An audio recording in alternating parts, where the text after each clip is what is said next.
Este programa tem o apoio da TV Interação, Associação Vida e Trabalho e da Ordem dos Advogados do Brasil, Seção São Paulo.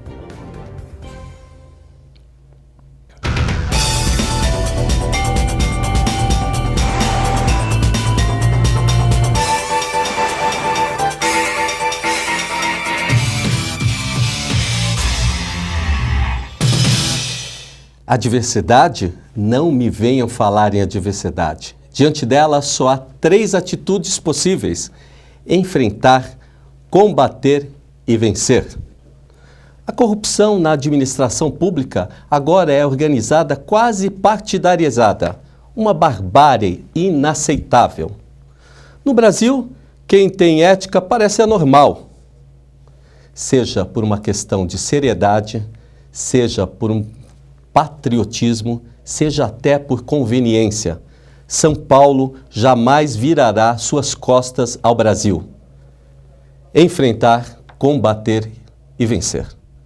Mário Covas, cidadão guerreiro que deixou cravado na história da democracia brasileira suas lutas em prol da população carente e seus exemplos de justiça.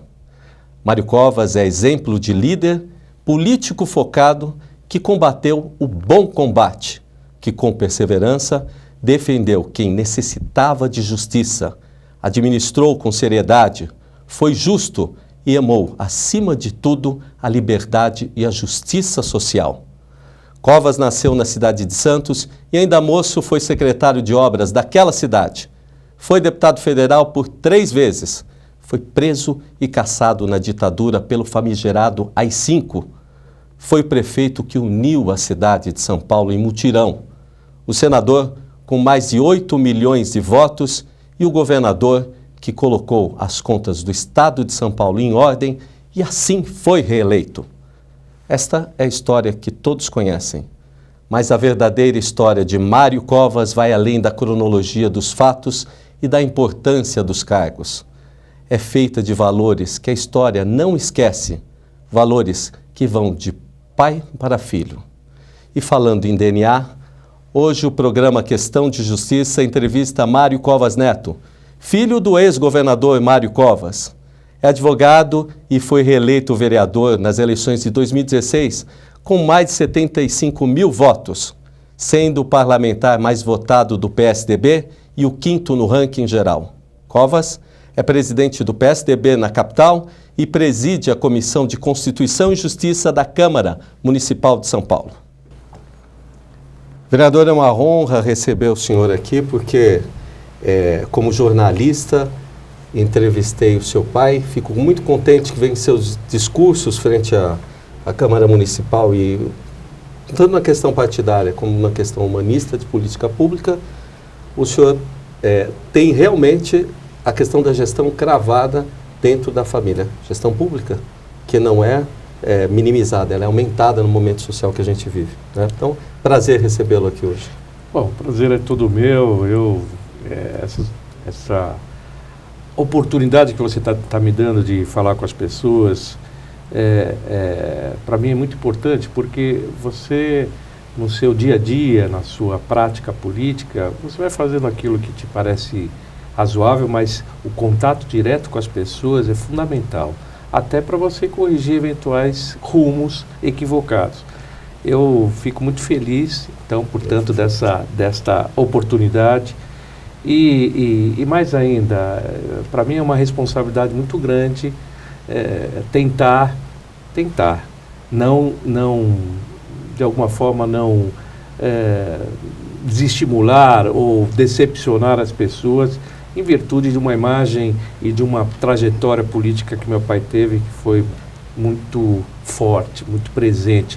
O pai faleceu já tem 15 anos, 16 anos, e ainda assim a presença dele é muito forte aqui na capital e fora dos limites da cidade também. Forte para quem também é cidadão, eu digo porque fui uma das pessoas atendidas por ele, né? Mas eu ainda vou machucar um pouquinho mais aí seu coração, porque eu quero fazer aqui uma cronologia junto a algumas falas dele. Só apresentar aqui o Presto, obrigado por você trazer nosso presidente do PSDB aqui. Obrigado. E o vereador aqui. Na verdade é uma honra eu estar aqui mais uma vez comentando o seu programa, Walter. Obrigado. Inclusive com o Mário Covas Neto, meu amigo, meu querido Zuzinha, né? E Mário Covas representa o DNA da gestão pública, de políticas públicas de qualidade, da qualidade que eu aprendi, Mário, com o seu pai governador. Aliás, aprendi com o seu pai senador.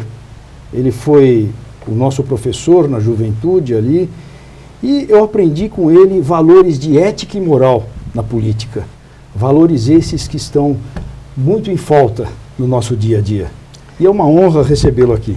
Eu quero pedir um vídeo, eu vou passar 4 vídeos e pedir um comparativo seu nesse momento que a gente tem, que eu acho que vai dar. Só quero fazer uma observação aqui.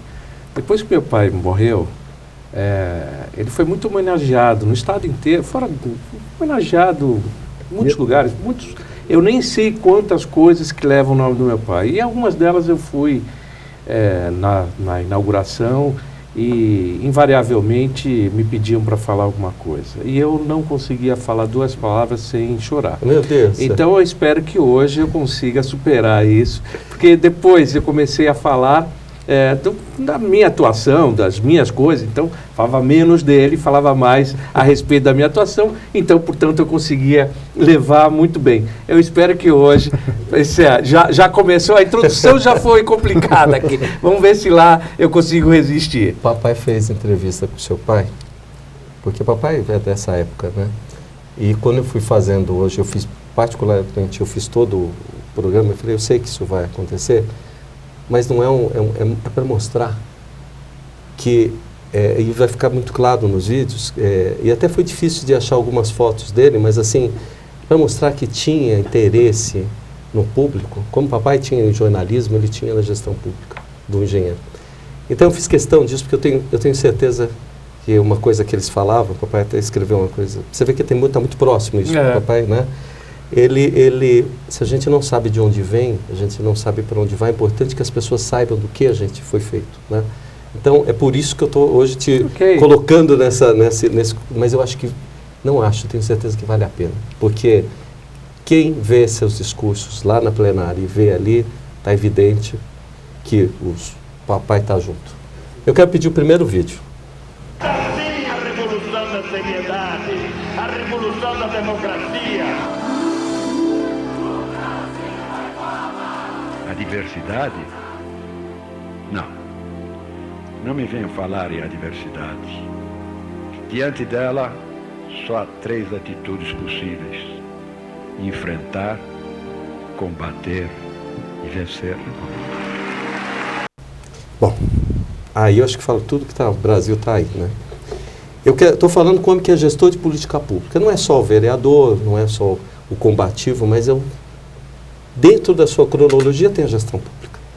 E aí, Covas fala, a diversidade, quer dizer, problemas todo mundo fala que tem. Agora me fala, qual é essa saída? Combater, enfrentar, né? Isso, as pessoas falam muito de problema e falam muito pouco das resoluções. Queria um comentário seu nesse momento hoje, Covas. Mas o Brasil está do jeito que está hoje e ninguém traz nenhuma solução?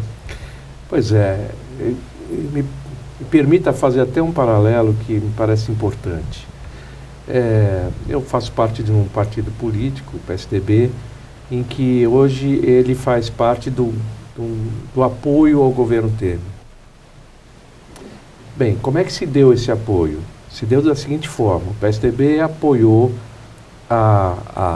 o impeachment da Dilma, e no momento em que ela saiu do governo, até fazendo um paralelo com o que aconteceu com o Collor lá atrás, que entrou o Itamar, e aí ele fez um governo de coalizão, inclusive naquela época até a Erundina, que era do PT, foi para o governo, tudo. A ideia de que, na medida em que você tire o governante que não estava conseguindo exercer o papel ao qual ele foi eleito, é preciso que você tenha a responsabilidade de apoiar o governo transitório para que ele possa ter uma passagem para o próximo governante, uma passagem correta, sem uma instabilidade política, econômica, etc. Então, o que fez o PSDB à época? Estabeleceu junto ao governo Temer uma carta de compromisso de vários pontos. Entre eles estão as reformas todas que estão sendo tratadas no Congresso Nacional. Muito bem. A partir daí, vem uma série de denúncias em relação ao Temer agora, o que deixa ele extremamente machucado, incomodado e na defensiva. E começa uma discussão interna no PSDB sobre a permanência ou não no governo. Uhum. Bem, eu acho que é muito mais fácil do ponto de vista eleitoral, para dar uma satisfação para as pessoas no primeiro momento, dizer o seguinte: eu não me junto mais com este governo e saio fora. Uhum. Isso eleitoralmente, sem dúvida nenhuma, você ia ter num primeiro momento aplausos em função disso. Mas eu penso que as coisas não deveriam ser pensadas do ponto de vista eleitoral apenas. É preciso que você tenha uma responsabilidade com o país. Então pense assim: se hoje o Temer tem um apoio no Congresso já difícil, pequeno, sem o PSDB ele simplesmente vai deixar de ter. Exatamente. Bem, aí você tem mais um ano e meio de um país à deriva, sem apoio popular, sem apoio no Congresso e a todo momento respondendo por acusações, etc.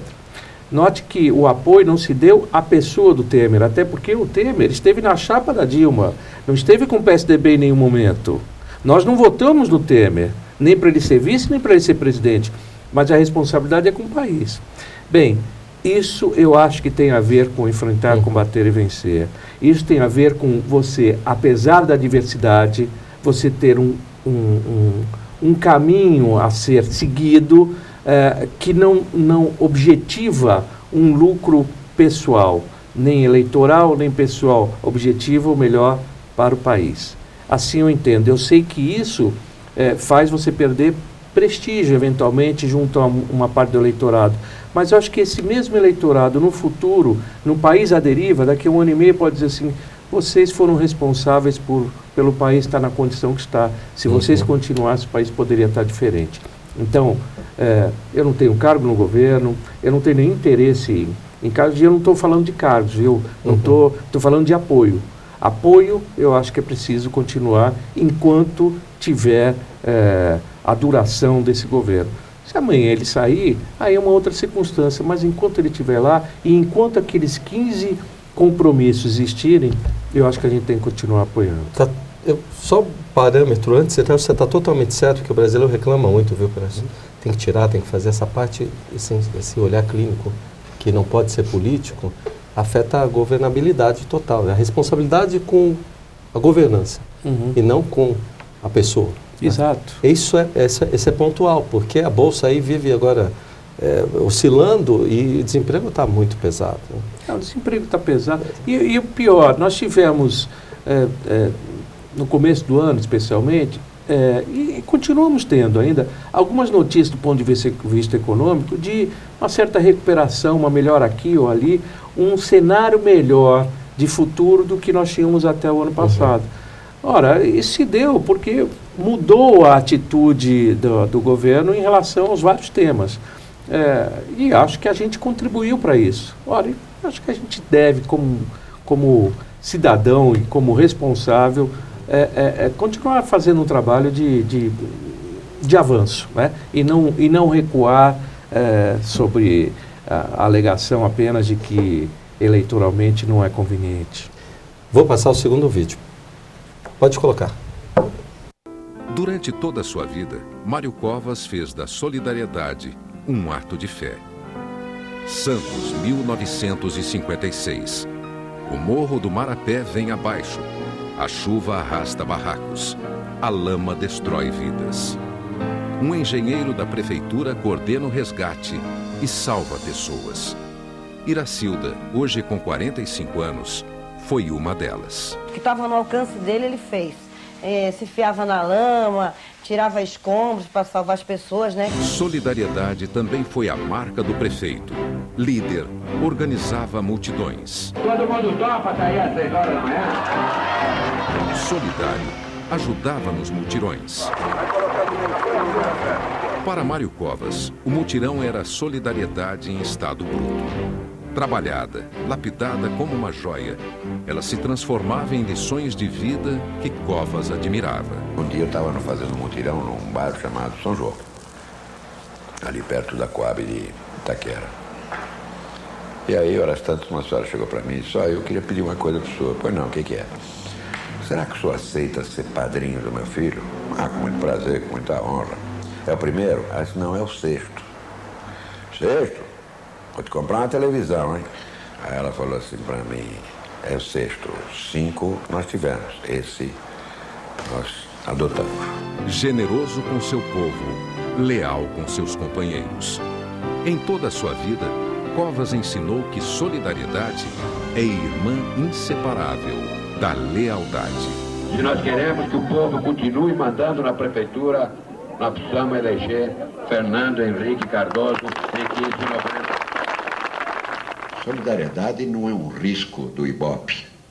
Solidariedade é um traço de caráter. E isso não faz. Eu acho fantástico. 2 momentos aí, eu vou te pedir para falar primeiro da história que ele focou, que é a questão do sujeito com os filhos, né? Isso é muito próximo, né? Aquele sujeito que vai, visita, tal, né? E daquele sujeito que fala assim: eu te conheço, para de fazer filho, vamos dar uma televisão para você. Isso é fantástico. Agora, essa frase que mutirão é solidariedade bruta, e aquele termina que solidariedade não é um risco, no Ibope que a gente fala, né? É um traço do caráter do ser humano. Eu vou te perguntar, Rosa, esse tipo de gestão pública que a gente vê no geral hoje no país todo, estou falando X, Y, Z, é este tipo de governo solidário ou basicamente próximo que seu pai queria? Como é que você vê isso hoje? Eu acho que as pessoas tendem a... É muito comum você escutar assim: eles, nós e eles. Eles são os dirigentes, enfim, o homem público, é o prefeito, é o governador, é o presidente, são eles. Eles são aqueles que mandam no país e que fazem as coisas e que fazem sempre de um modo para prejudicar nós. Infelizmente assim. Há uma distância entre o representante e o representado. Uhum. O mutirão ou um processo desse tipo aproxima as pessoas. Primeiro, você vai ter mais acesso ao governante. Segundo, você começa a dar valor em algumas coisas que não se dão. O metrô, por exemplo, todos os dias ele fecha para uma manutenção durante a madrugada. Essa manutenção, o que se faz é recuperar, enfim, além das coisas tradicionais de manutenção, você também tem a recuperação daquilo que foi depredado durante o dia. Quebrou um banco, ou alguém quebrou um banco, uma pichação, alguma coisa assim, durante a madrugada isso é apagado e substituído. Com isso, no dia seguinte, o trem está em condições normais, corretas, para poder trafegar sem prejuízo. Isso faz com que a população que usa o metrô, ela é muito mais responsável e ela é muito mais, como é que eu posso dizer, solidária, e ela preserva muito mais aquele bem, ela entende que aquilo é uma coisa comum e que, portanto, não deve ser desprezada ou, enfim, de alguma coisa maltratada. Tem até uma experiência nos Estados Unidos que foram feitas, que é uma teoria das janelas quebradas, que é um pouco isso, que você deixou lá um carro parado com a janela quebrada e em pouco tempo ele estava depenado. Ou seja, quanto mais você cuidar, mais as pessoas cuidam. Quanto mais você depredar, mais ela será depredada. O mutirão, um processo de integração assim, faz com que as pessoas entendam a dificuldade e a valorização que se dá a um trabalho público. Eu acho que talvez esse seja o grande mérito desse início de gestão do João Dória. Não é o fato dele estar lá, ou vestido com um equipamento do operário que faz, mas é o fato de fazer. Eu participei de alguns projetos desses. Claro, você fala cidade linda, é num bairro, é num quarteirão, é uma coisa muito pequena em relação à cidade. Uhum. Mas eu já participei de alguns que tinham mais de 100 voluntários. Os voluntários para pintar guia e sarjeta, cortar grama ou cortar mato. O que mostra que aquelas pessoas que estão lá de manhã, normalmente no final de semana, se dispondo a fazer alguma coisa para a sua cidade, que na verdade vai beneficiar a todos, não a ela particular. Isso traz um ganho, que é um ganho que não é medido. Eu acho que é um pouco por aí. É esse traço de solidariedade. É você fazer, e no mutirão naquela época, era mutirão em lugares, ou era para guia e sarjeta, para depois. Lembre-se que a guia e sarjeta, ela é preparatória para você fazer a rua, para você fazer o asfalto. E com asfalto chega a ambulância, chega o ônibus, chega o carro de polícia, o bombeiro, né? Então, é extremamente importante. Quando você fazia aquele mutirão, muitas vezes na rua onde se fazia o mutirão, vizinhos de ruas próximas é que vinham ajudar ali. Assim como num conjunto habitacional.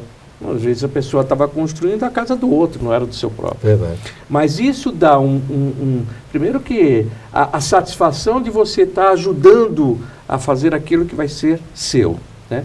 Mas mais do que isso é você integrar a população junto ao governante. Eu acho que isso é fantástico. E ele fazia com a primazia, né? Eu acho muito interessante esse relacionamento dele e trabalhando, engenheiro, né? Você sabe que meu pai, isso aí acontecia no final de semana, né? Durante a semana ele ficava no gabinete, a maior parte do tempo, recebendo gente, enfim, reuniões e tal. Quando ele ia no final de semana para a rua, ele voltava energizado de uma forma, com uma satisfação tão grande.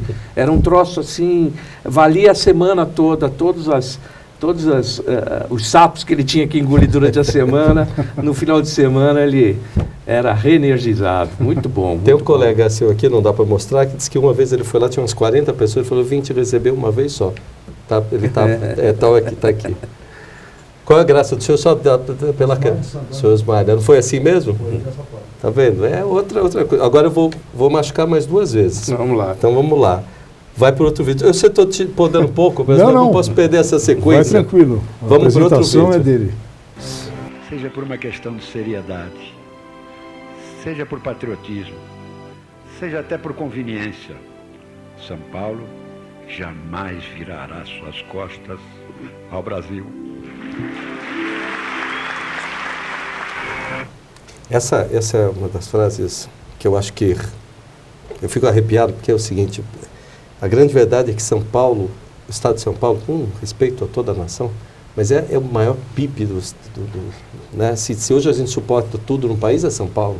Maior CMS, maior PI, maior tudo. E ele, com propriedade, falava ali que São Paulo não vai deixar os irmãos da nação fora, né? E acho que foi o discurso da Alesp no segundo... Isso aí foi na posse da reeleição. Na posse da reeleição. É que também havia, naquele momento, uma certa disputa entre o governo federal e o governo do estado de São Paulo. Você tinha algumas questões que estavam sendo discutidas ali, inclusive no aspecto da guerra tributária e tal, na guerra fiscal. Você acha que está pesado demais para o paulista suportar isso? Porque a gente suporta bastante coisa no país. Mas veja, é assim, se você é um administrador de uma cidade, por exemplo, como São Paulo, onde você vai investir o teu orçamento, aquilo que você pode investir?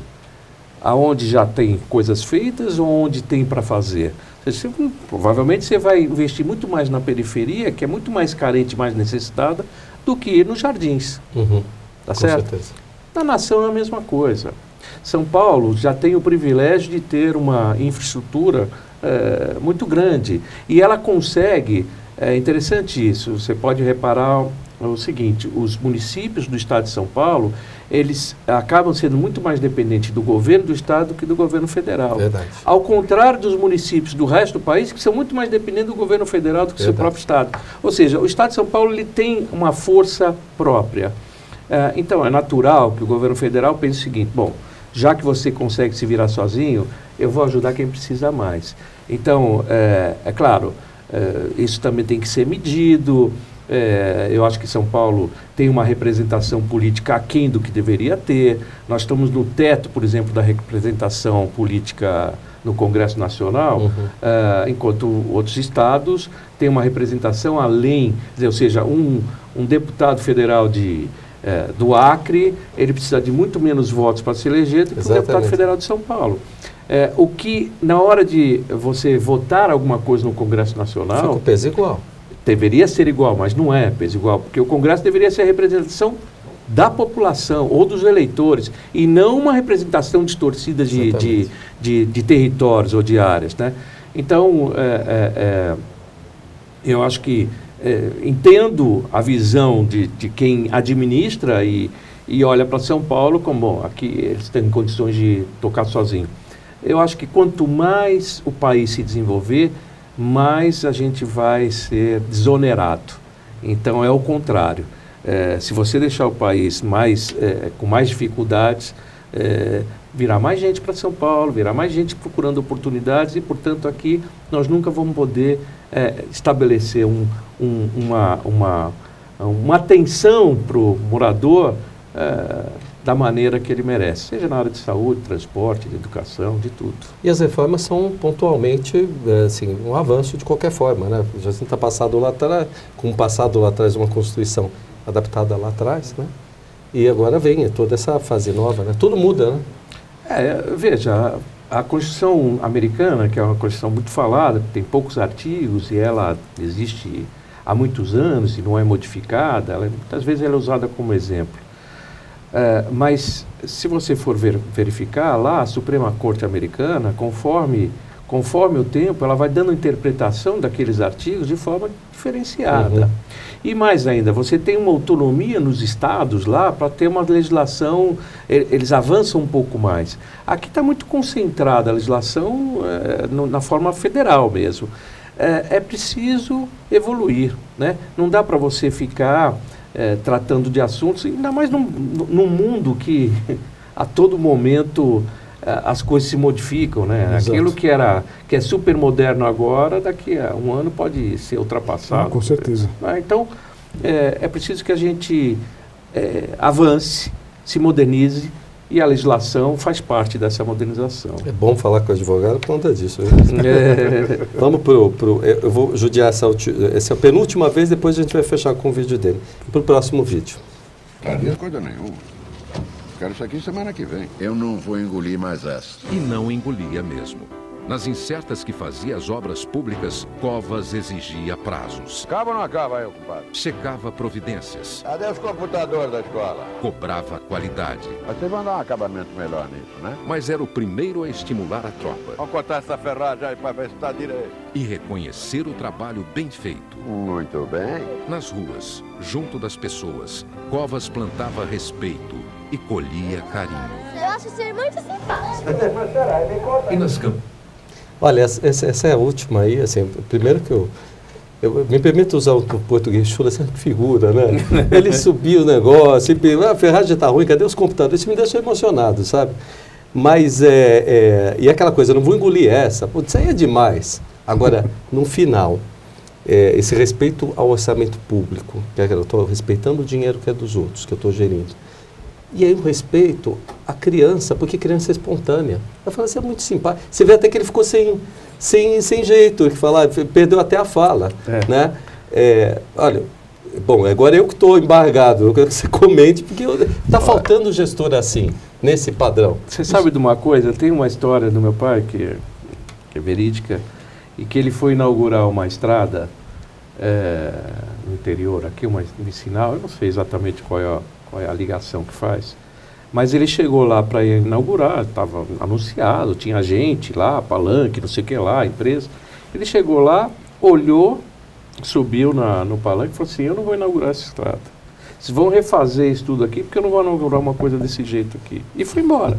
E não inaugurou. E acabou a festa. E acabou a festa. Faz outro dia, outra hora, na hora que tiver condições.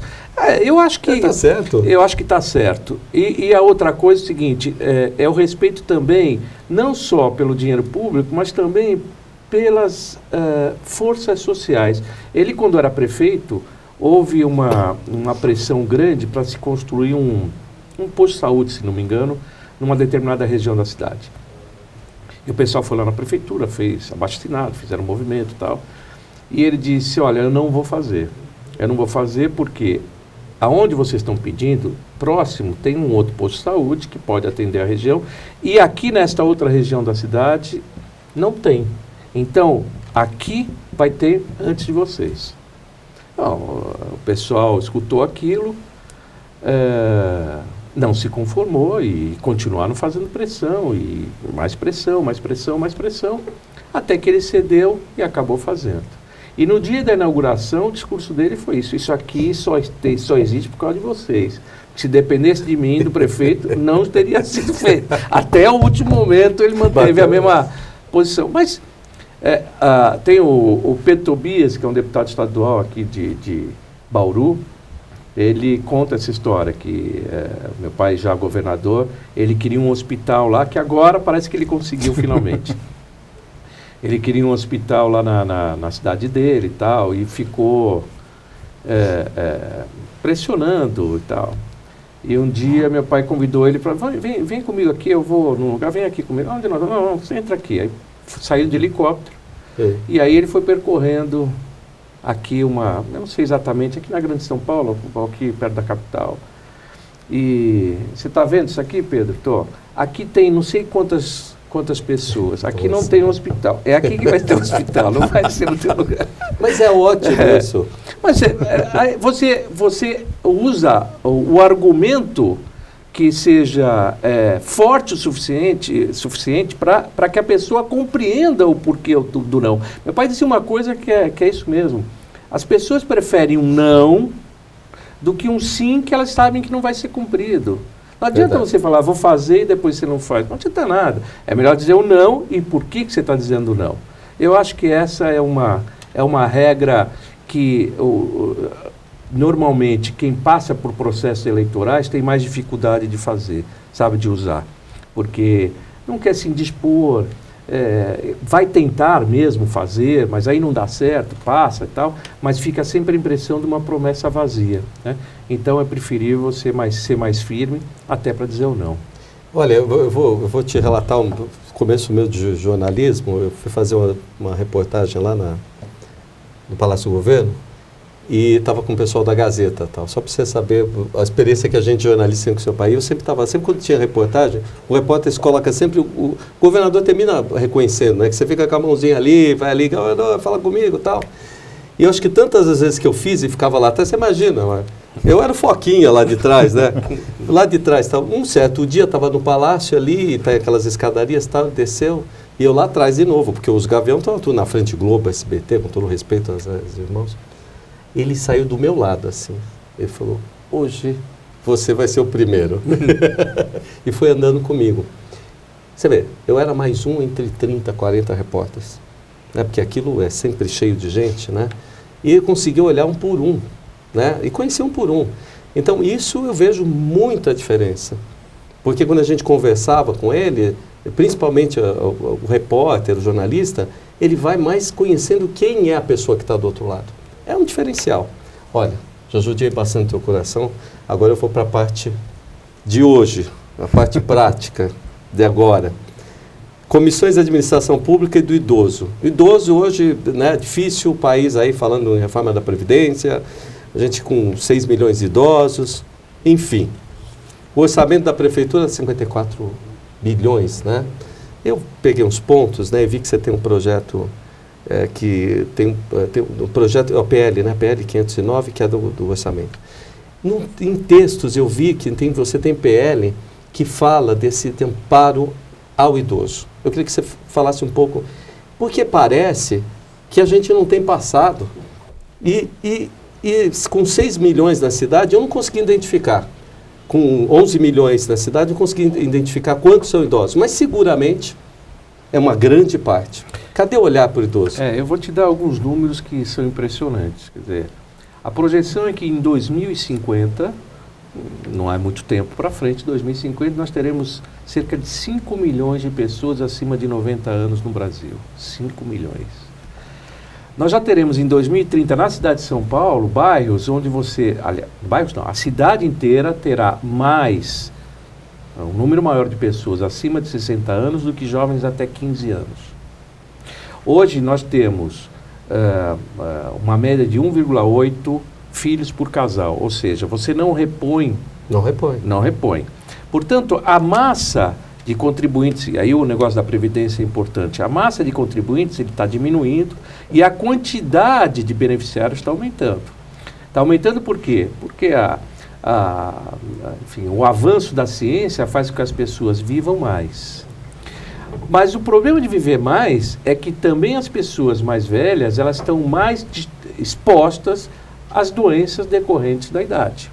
E aí, não só doenças comuns nas pessoas mais velhas, mas também o problema muscular e, portanto, uma certa fraqueza que pode ocasionar tombos, seja porque não está enxergando direito, seja porque o músculo já não corresponde da mesma coisa, o equilíbrio, ou seja, em função de algum remédio que já toma de outra coisa. Há 3 anos atrás, foram internadas no estado de São Paulo cerca de 30 mil pessoas só decorrente de quedas, idosos. Então, você nunca sabe se cai antes, quebra a bacia, se a bacia quebra, cai. Mas a pessoa fica já um pouco ociosa. O que eu quero dizer é o seguinte, nós estamos vivendo mais e ao viver mais, nós estamos mais sujeitos às doenças decorrentes da idade e, portanto, se nós não tomarmos o cuidado e pensarmos no futuro que é quase presente, no futuro, nós teremos colapso, seja na área de transporte, seja na área de saúde, ou em outras áreas também, outras áreas que envolvam o idoso. Portanto, as pessoas que estão no comando da máquina pública normalmente pensam mais no jovem do que no idoso. Ok, mas eu acho que isso valia para o passado. Agora a gente tem que ter um olhar. Mais ainda, o idoso não tem a valorização que em outros países se tem, né? Quer dizer, você vai em países europeus, etc. Ou até em tribos indígenas, os idosos fazem parte do conselho eles que determinam quais são os caminhos. Aqui parece que a idade faz com que a pessoa deixa de ter capacidade ao contrário, ela tem a experiência para fazer as coisas. Aqui na cidade de São Paulo tem um problema sério em relação a isso. Você tem uma ideia?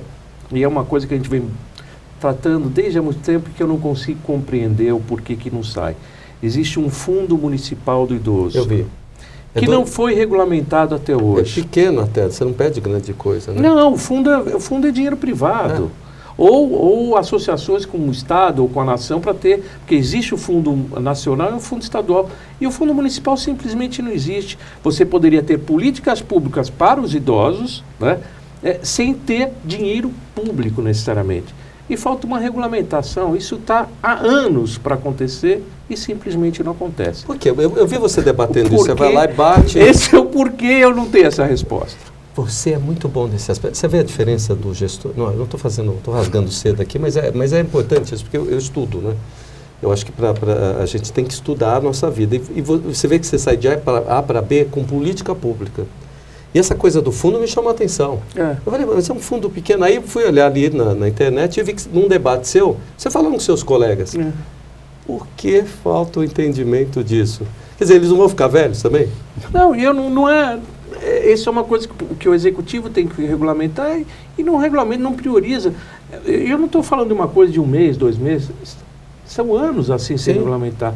E aí você fala, não, mas está fazendo isso porque não querem ter um gasto adicional do Tesouro. Não terá o gasto adicional do Tesouro. Já está lá. Não, é uma coisa incompreensível. Então, eu participei da comissão do idoso e esse acabou sendo, fui para lá porque tinha que participar de alguma comissão, fui para lá e acabei me aprofundando um pouco no tema, fiquei muito feliz de participar, até porque existe uma quantidade grande de idosos que vão nas reuniões, participam, dão palpite e brigam de uma forma bastante intensa. É um tema que que me agrada. Tema que eu posso implementar. Presto, não estou deixando você vamos. falar, mas eu estou emendando uma coisa na outra, que o negócio do orçamento vem na cabeça e eu percebi que não. Ali eu acho que é um projeto. E aí você entra na questão de saúde e do SUS. E aí o SUS saúde se fala em remédio. E aí vê que você bateu de novo num remédio com relação ao SUS e o negócio para o idoso. Quer dizer, está também difícil de soltar remédio para o pessoal? Aí eu não sei exatamente qual que é esse projeto que você está falando do remédio, mas tem algumas coisas assim que são incríveis. Essa liberação do SUS que você tem aqui, eu já te falo, é o teu projeto. É do SUS que você tenta lidando com a questão da saúde, né? Então, mas tem algumas coisas, essa coisa de saúde. Por exemplo, você tem seguinte, você vai no médico, o médico faz um diagnóstico de você, te põe um receituário, e diz o seguinte, você precisa tomar esse remédio em tal período, assim, assado. Aí você vai na farmácia, vai comprar o remédio, e aí tem lá o tamanho da quantidade de remédios, nunca é a tua necessidade, ou é mais ou é menos. Normalmente você tem que comprar e sobra porque o que você precisa é uma quantidade menor. Esse excesso é descartado. É descartado? É descartado. Você faz o que com ele? Você guarda lá durante um tempo, depois você fala, perdeu a validade, você vai jogar fora. E custa, né? Você e paga custa, é lógico que custa. Quer dizer, algo que você poderia eventualmente ter é que não é simples isso. Eu tentei arrumar alguma coisa que fosse, que o poder público pudesse reunir ou ter esses remédios para poder fazer uma distribuição, ainda que gratuita, ou mesmo que tenha algum custo, não importa, mas para reaproveitar isso. Não é fácil porque você tem um prazo de validade, você tem que ter um controle muito grande e você encontra alguma resistência na área pública de saúde de fazer isso. Mas não tem lógica. Quer dizer, por que não se faz um acordo entre o órgão nacional de saúde com os fabricantes de remédios para que os tamanhos sejam compatíveis com o que os médicos dizem, não que seja conveniente para o laboratório, né? São coisas assim, entendeu? Porque a gente toma o remédio, às vezes tem que cortar no meio, né? O médico fala. Também tem isso. Também tem isso. Olha, eu ia começar a mexer o orçamento, mas eu estou aqui no projeto dele. Quer ver uma outra coisa? Vê se eu estou errado. Eu bati o olho. Essa PL é a sua também, né? Não sei, por número. Olha aqui, ó, alteração que lei dispõe de procedimento, em questão da... Estamos falando do mosquitinho aqui Bom, eu só vi nos seus projetos. A dengue teria que ser discutida aqui no município. Aliás, é onde teve maior incidência. Aí eu vi aqui, e isso ficou como? Terminou saindo? Não, ainda não está, ainda está tramitando isso. É uma coisa séria. Mas sabe o que acontece? O tempo no parlamento não é igual ao do executivo, né? No legislativo, você faz um processo de discussão que é mais longo. Às vezes, você propõe alguma coisa que você sabe que não vai acontecer, mas você gera uma discussão interna e desperta nos outros o interesse pelo tema. E aí, lá adiante, ele passa a prevalecer. Você tem uma paciência na plenária mas tem que ter. Essa é a parte mais interessante do Legislativo, que somos 55 vereadores. 55 que chegaram por diversos lugares, representam. Você tem desde um operário, passando por um cara muito rico, enfim, você tem de tudo lá. Um jovem de 20 anos, você tem um idoso, enfim, e cabeças que pensam de forma diferente. Um processo de discussão no parlamento, ele é rico por isso, porque as ideias são diferentes e você vai tentar encontrar um denominador comum entre todos ali para você ter uma ideia que seja possível. Então, aquilo que você apresenta nem sempre chega no final, mas se você conseguiu avançar um passo, já está bom. Afinal, né, uma corrida é uma sucessão de passos, então é bom você dar o primeiro para dar o segundo e assim por diante. Eu vi vários ali, tudo bem que eu peguei algum, mas por exemplo, eu vou comentando com vocês, é importante ver isso, até porque, sabe, o pessoal fala assim, eu não sei como é que está trabalhando, é só chegar no site e ver, está tudo muito fácil ali, né? Inclusive ele bota aquilo que ele tentou e às vezes não passou na plenária e aquilo que está tramitando, aquilo está para apresentação, são as PLs, né? Teve uma outra aqui que era campanha sobre a questão de doença transmissível. Imagina, com tanto show que tem aqui em São Paulo, tanta, a maior população, como é que ficou isso aqui? Eu vou pedir para você só citar assim, esses pontos, porque de cabeça eu não vou saber de tudo, não, porque sabe o que acontece? A gente tem uma série de projetos que são de autoria nossa. Tem alguns que a gente é coautor, ou seja, quem tomou a iniciativa eventualmente foi outro vereador, e você acaba achando, pô, essa ideia é interessante, posso ser também um coautor? Pode. E você entra como coautor. Então, você acaba participando de um número grande de projetos. Além disso, o fato de eu ser presidente da Comissão de Constituição e Justiça faz com que todos os projetos que estão tramitando na casa, passem, e eu tenho que identificar para quem que vai. E ao identificar para quem vai para fazer o relatório, eu leio o projeto. Você faz a distribuição. Eu faço a distribuição. Muita coisa. E aí o sujeito faz o relatório e eu gosto de olhar. Eu gosto de olhar. Também está no advogado. Né? Não, até porque às vezes o tema me remete para quem vai ser o relator. Porque eu acho que tem mais afinidade com aquele, o relatório vai ser mais denso se for com aquele relator. Eu sou obrigado a conhecer para os colegas. Então, Que coisa. Mas é legal, é bacana, é um aprendizado bem legal. Mas eu fico contente de saber, porque é uma pessoa que tem conhecimento jurídico tramitando lei para o povo, quer dizer... É isso que... Essa é a ideia. Eu vou para temas assim, que a população fala. Transporte público, como é que está na cidade pela Câmara? Como é que a gente está hoje? Então, questão mais polêmica. Agora tem o Uber, e fica essa coisa. Tem gente que odeia o Uber, tem gente que adora o Uber. Eu, por exemplo, uso o 99, né? Mas eu não deixo de usar, que é muito melhor usar esses carros do que você botar o carro seu na rua. Você sabe que eu nunca usei um Uber, né? Sério? Nunca usei. Apesar de ter votado a favor da regulamentação, eu nunca usei. Não é por nada, não. Não tenho nada contra, nem qualquer um aplicativo desse. Eu acho que isso é você não querer reconhecer a modernidade. Olha aqui, há anos atrás, quando surgiu a possibilidade dos carros terem um rádio, né? Criou-se um sistema em que você tinha uma central com uma telefonista que recebia a chamada e dizia, olha, eu quero um táxi para você. E ela, pelo rádio, chamava o táxi tal. O tal do rádio táxi. O rádio táxi virou um táxi especial e não teve um problema com o táxi comum.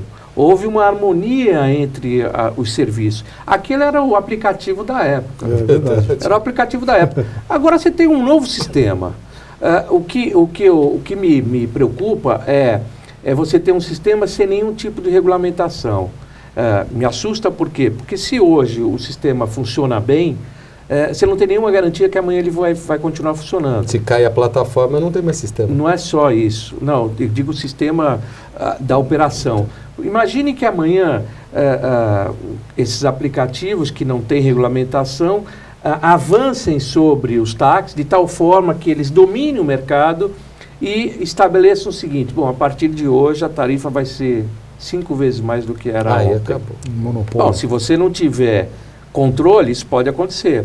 Ou dizer o seguinte, não, eu não faço mais corrida para a zona leste da cidade. Ou não faço corrida à noite. Aí ele começa a estabelecer as regras que convêm ao próprio sistema, e aí nós, como legisladores, vamos ser depois cobrados da população por que a gente permitiu que acontecesse isso. Então, não. É possível que tenha convivência? Mas você precisa ter limites, você precisa ter regras. E aí, tendo regras, não tem problema, tem espaço para todo mundo.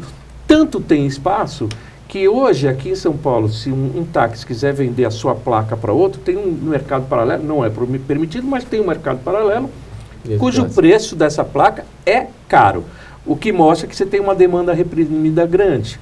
Então, tem espaço para todo mundo, é preciso regulamentar, e eu acho que isso vai acontecer, já está acontecendo de certa forma.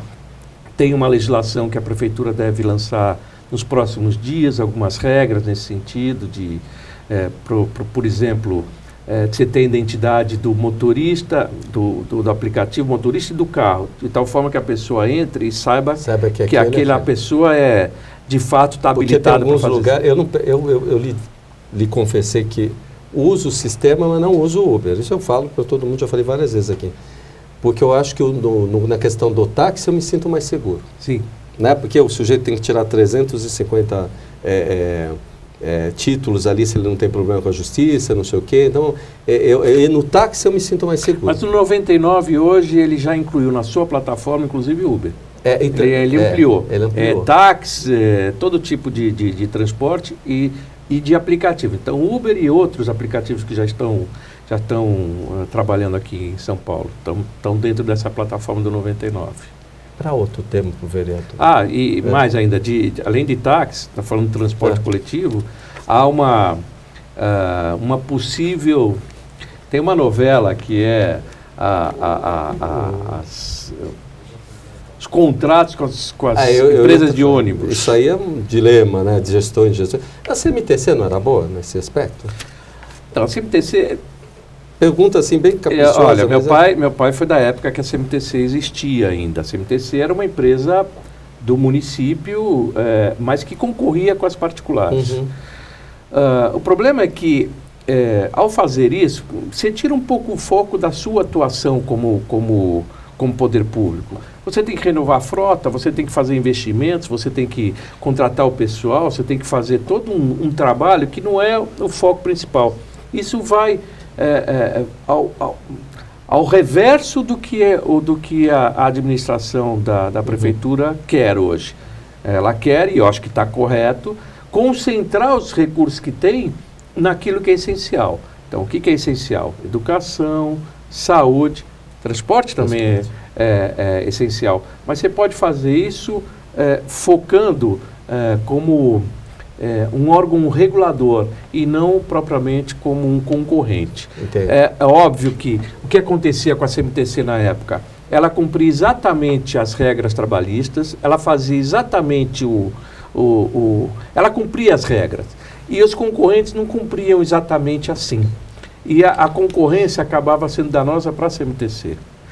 De tal forma que a prefeitura tinha uma planilha de cálculo da tarifa em função das despesas que a CMTC tinha, mas as concorrentes não tinham as mesmas despesas e acabavam tendo um lucro maior. Entendi. À época, se decidiu, depois, não foi com meu pai, mas adiante, quando extinguiu a CMTC, foi exatamente para você ter uma operação única. Mas na época quando meu pai estava lá, teve uma coisa interessante. Logo que ele assumiu, as empresas de ônibus ameaçaram parar porque ele não aumentava a tarifa. E fizeram até um anúncio no jornal de que iam parar. Bem, como eles eram uma concessionária, ele fez uma intervenção nas empresas. E ao intervir nas empresas, ele teve a oportunidade de aí verificar quanto elas estavam... Aí você viu que tinha motorista que... trabalhava muito mais horas, né, dupla jornada, você tinha todo tipo de coisa, né? Desde o pneu careca, ou sei lá o quê, né? Verdade. Melhorou bastante a questão dos ônibus, né? Imagina. Melhorou muito. Plataforma para pessoa com deficiência entrar. Ainda assim você tem um problema. Por exemplo, o ônibus que para no corredor, ele para numa altura boa, né? Os que andam no corredor exclusivo. Os que andam do lado direito, né, que é a maioria, ele para e tem um degrau muito alto. Por exemplo, para o idoso é um problema. Para o deficiente físico é um problema. E muitas vezes o motorista não tem a paciência de esperar. Mário, eu estou impressionado que só tem 5 minutos para fechar o programa. Você não fez uma pergunta, Presto? Então, tem assunto. Tem assunto. Eu não paro de falar, não, né? Eu acho que está ótimo. Mas é bom para as pessoas conhecerem. E você vê que é acessível o contato contigo, né? Não tem... Nos recebeu extremamente bem, mas recebe qualquer um. E sabe o que está falando. Mas como só tem 5 minutos, acabou. Eu vou ter que emendar um outro programa. Qual é o projeto que agora... eu ia colocar várias coisas, depois você vai fechar. Mas qual é o projeto que agora, assim, de maior relevância, hoje que você tem tocado na Câmara? Seja na questão política ou na questão até estrutural do município de São Paulo. O que mais está aí pontuando para desenvolver o teu trabalho? Eu quero que você fale disso, para que a população entenda e faça um auxílio, se precisar. Veja... Fora tudo esse negócio das comissões, tudo que der uma coisa... Se eu falar assim, se eu focar nos projetos que me dão prazer, ideias que a gente tem desenvolvido e que está está tramitando na Câmara, eu dizer que um projeto que hoje me dá mais satisfação é um banco de materiais de construção. Isso. Esse é um negócio que eu acho que é legal, se for possível de ser aprovado, se o Executivo abraçar essa causa, que restos de construção, etc., que muitas vezes são levados pelo caminhão ou são largados em algum lugar da cidade e acabam ocupando os aterros sanitários, eles serem deslocados para um lugar e aquilo ser selecionado e ser destinado a pessoas de baixa renda para fazer um conserto do seu imóvel, ou enfim, até a construção, quem sabe. Mas especialmente para aqueles lugares onde você tem algum tipo de problema de encosta, de lugar perigoso, ou de rachaduras, ou sei lá o que for, reformas que são necessárias por um problema da natureza, né? Sei lá. Ou para outros usos. Mas o fato é que, primeiro, você economiza no transporte da coisa. Segundo, você economiza no armazenamento no aterro. Terceiro, você beneficia uma população e beneficia na medida em que ela possa usar.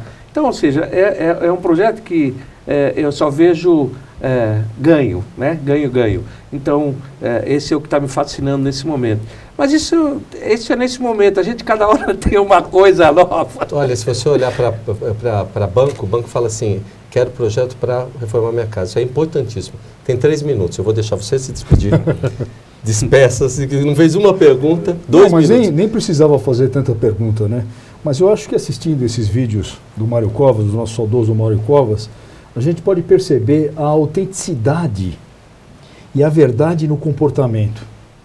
O trato da questão pública como realmente ferramentas geradoras e democratizantes de oportunidades ao cidadão. E a gente vê muito isso no DNA quando a gente fala da família Covas, né? E você, Mário, apesar de você ser meu amigo, de nós termos uma amizade, você traz essa autenticidade. Quando você não gosta, você é um homem público que tem a coragem de falar não. E quando você gosta, você fala sim, sorri e faz. É isso que nós estamos precisando nos políticos e no homem público de hoje. Essa autenticidade. Parabéns, continue assim. Eu vou, até 1 minuto. Você vai encerrar a questão, olha lá e chama o final da questão e eles vão chamar o vídeo para você no final. Obrigado para quem nos assistiu. Só agradecer essa oportunidade, dizer que eu me coloco à disposição nas redes sociais, na Câmara Municipal presencialmente, por telefone, como quiser. Para mim é muito importante esse contato. Assim eu me sinto seguro de poder continuar desenvolvendo a representação pela qual eu fui eleito. Chame seu papai agora que ele vai fechar o programa. Vamos lá, pai. Por isso, nós nunca podemos deixar de olhar para a nossa bandeira e deixar de ver nela os valores que inspiram a nossa vida, as nossas atitudes, a sua vida, as suas atitudes.